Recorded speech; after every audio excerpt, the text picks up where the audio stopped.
অবৈধ অটোরিকশা জব্দ করতে গেলে পুলিশ সদস্যকে ঝুলিয়ে 1 কিলোমিটার নিয়ে গেলেন চালক। ভেতরে থাকা যাত্রীরা চিৎকার করেও থামাতে পারেননি অটোরিকশা চালককে। এই ঘটনার একটি ভিডিও সামাজিক যোগাযোগ মাধ্যম ফেসবুকে ছড়িয়ে পড়েছে। কেন অটো চালক এমন ঘটনা ঘটালেন এবার জানা গেল সেই কারণ।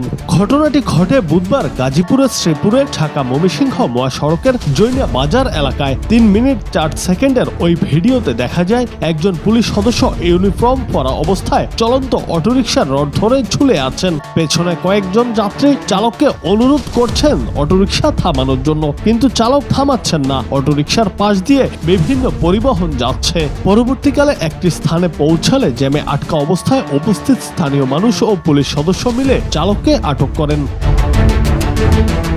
আটক চালকের নাম জনি আহমেদ, তার বাড়ি ময়মনসিংহের ভালুকা উপজেলায়। আর ভুক্তভোগী পুলিশ কনস্টেবলের নাম কমল দাস, তিনি মাওনা হাইওয়ে থানায় কর্মরত।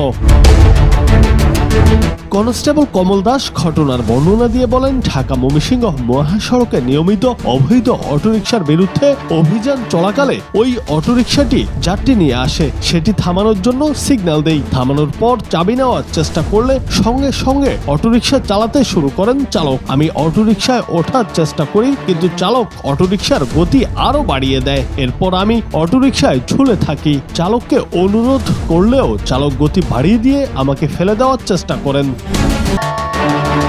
তবে এই ঘটনার পেছনে মূল কারণ কি সেই বিষয়ে জানতে অটো চালকের সঙ্গে যোগাযোগ করা সম্ভব হয়নি।